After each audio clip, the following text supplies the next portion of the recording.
사랑하는 성도 여러분, 안녕하십니까? 2025년도 7월 31일 목요일 새벽 예배를 살아계신 하나님께 드리도록 하겠습니다. 다같이 찬송가 254장 함께 찬양하시겠습니다.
아멘. 오늘 함께 나눌 말씀은 예레미야 50장 1절부터 10절까지의 말씀입니다. 여호와께서 선지자 예레미야에게 바벨론과 갈대아 사람의 땅에 대하여 하신 말씀이라. 너희는 나라들 가운데 전파하라. 공포하라. 깃발을 세우라. 숨김없이 공포에 이르라. 바벨론이 함락되고 벨이 수치를 당하며 무로닥이 부스러지며 그의 신상들은 수치를 당하며 우상들은 부스러진다 하라. 이는 한 나라가 북쪽에서 나와서 그를 쳐서 그 땅으로 황폐하게 하여 그 가운데에 사는 자가 없게 할 것임이라. 사람이나 짐승이 다 도망할 것임이니라. 여호와의 말씀이니라. 그날 그때에 이스라엘 자손이 돌아오며 유다 자손도 함께 돌아오되 그들이 울면서 그 길을 가며 그의 하나님 여호와께 구할 것이며 그들이 그 얼굴을 시온으로 향하여 그 길을 물으며 말하기를 너희는 오라 잊을 수 없는 영원한 언약으로 여호와와 연합하라 하리라. 내 백성은 잃어버린 양 떼로다. 그 목자들이 그들을 곁길로 가게 하여 산으로 돌이키게 하였으므로 그들이 산에서 언덕으로 돌아다니며 쉴 곳을 잊었도다. 그들을 만나는 자들은 그들을 삼키며 그의 대적은 말하기를 그들이 여호와 곧 의로운 처소시며 그의 조상들의 소망이신 여호와께 범죄하였음인즉 우리는 무지하다 하였느니라. 너희는 바벨론 가운데에서 도망하라. 갈대아 사람의 땅에서 나오라. 양떼에 앞서가는 숫 염소 같이 하라. 보라 내가 큰 민족의 무리를 북쪽에서 올라오게 하여 바벨론을 대항하게 하리니 그들이 대열을 버리고 쳐서 정복할 것이라. 그들의 화살은 노련한 용사의 화살 같아서 허공을 치지 아니하리라. 갈대아가 약탈을 당할 것이라. 그를 약탈하는 자마다 만족하리라. 여호와의 말씀이니라. 아멘. 오늘의 본문의 말씀의 제목을 붙인다면요, 바벨론의 함락으로 지을 것입니다. 오늘의 본문의 시작은요, 예레미야에게 하나님께서 바벨론과 갈대아 사람의 땅에 대하여 하시는 말씀으로 시작을 합니다. 즉 하나님께서 직접 예레미야에게 하신 말씀이에요. 1절을 보니까 여호와께서 선지자 예레미야에게 바벨론과 갈대아 사람의 땅에 대하여 하신 말씀이라. 하나님께서 열방을 심판하시기 위해 도구로 쓰신 바벨론을 심판하신다라고 말씀하십니다. 바벨론은 주님께 쓰임받아 열방을 심판하는 도구의 역할을 감당했지만 그 심판의 과정에서 발생한 죄악으로 인해서 하나님께 심판을 받게 되었던 것입니다.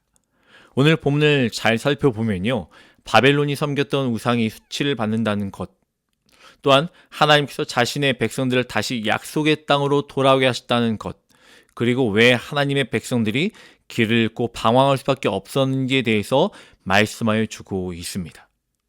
오늘 본문의 말씀을 함께 나누면서 역사의 주관자가 되시는 하나님을, 또한 그가 일하심을 보길 원하고 우리 삶 속에 지금도 역사하시며 경고하시고 또한 회복의 은혜를 베풀어 주시는 하나님의 크신 사랑과 은혜를 깨닫는 귀한 시간 되길 주님의 이름으로 간절히 축원합니다.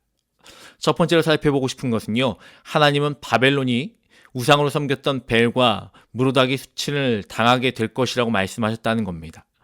2절부터 3절 말씀에 보면요, 너희는 나라들 가운데 전파하라, 공포하라, 깃발을 세우라, 숨김없이 공포하여 이르라.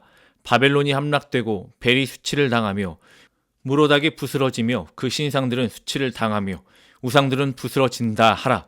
이는 한 나라가 북쪽에서 나와서 그를 쳐서 그 땅으로 황폐하게 하여 그 가운데에 사는 자가 없게 할 것임이라. 사람이나 짐승이 다 도망할 것임이니라. 그들이 하나님께 심판을 받았던 이유는 그들이 섬겼던 우상들 때문입니다. 하나님 우상이란 하나님의 손에 의해 만들어진 것들이기 때문에 스스로 넘어져도 일어날 능력이 없는 것이라고 말씀하여 주고 있어요. 그러나 그들은 그들의 탐욕을 채우기 위해서 그들의 손으로 만들었으며 그 앞에 제물을 드리며 절을 하며 하나님 이외에 다른 것들을 섬겼던 모습, 즉 그들이 우상을 숭배하기 때문에 심판을 받는다고 말씀하여 주고 있습니다. 하나님은 그들의 탐욕을 채우기 위해서 숭배했던 벨과 무로닥, 우상이 수치를 당하게 하심을 통해서 그들이 섬기고 있는 것들이 얼마나 무능한지, 그들이 얼마나 무능한 섬김을 하고 있었는지, 얼마나 잘못된 것을 하고 있는지에 대해서 가르쳐 주고 계십니다. 또한 하나님은 북쪽에서 한 나라가 바벨론을 공격하여 그 땅을 황폐하게 하여 그 땅에 살 자가 없게 될 것이라고 말씀하여 주고 있습니다. 결국 그들의 멸망은요, 다른 것이 아니라 우상 숭배입니다. 하나님 외에 다른 것을 사모하고 의지하며 심지어 자신들의 손으로 만들었음에도 불구하고 그것들의 온 마음을 또한 전부를 내어주며 하나님의 백성들을 하나님의 방법으로 심판하지 않았다는 것이 하나님의 진노를 불러일으킨 셈입니다. 심판은요, 우상 숭배로 이루어집니다. 하나님 외에 다른 것을 사모하는 것, 혹은 내 마음 가운데 다른 것이 우선시 되어서 하나님을 멀리하고 하나님의 방법이 아니라 내가 생각하는 방법, 내가 꿈꾸는 방법, 내가 원하는 방법으로 하나님의 방법과 전혀 상관없는 일들을 진행하고 살아가는 것, 이 모든 것이 우상 숭배임을 알고 깨닫는 귀한 시간 되길 간절히 소망합니다. 우리는 오직 하나님의 방법으로만 하나님만 섬기며 하나님이 원하시는 삶을 살아내는 것, 그것이 그리스도인들의 삶이라는 것입니다. 두 번째, 오늘 본문에서 우리에게 전달하고 싶은 것은요, 하나님은 바벨론이 심판을 받을 때 자신의 자녀들을 약속의 땅으로 돌아오게 하신다는 것입니다. 4절과 5절 말씀입니다. 여호와의 말씀이니라 그날 그때에 이스라엘 자손이 돌아오며 유다 자손도 함께 돌아오되 그들이 울면서 그 길을 가며 그의 하나님 여호와께 구할 것이며 그들의 그 얼굴을 시온으로 향하여 그 길을 물으며 말하기를 너희는 오라 잊을 수 없는 영원한 언약으로 여호와와 연합하라 하리라.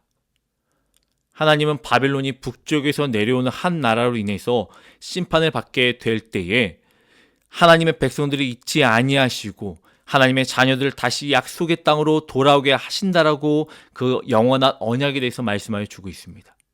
하나님께서 자녀들을 약속의 땅으로 인도하실 때에 북이스라엘과 남유다가 함께 돌아오게 하셨다는 거예요.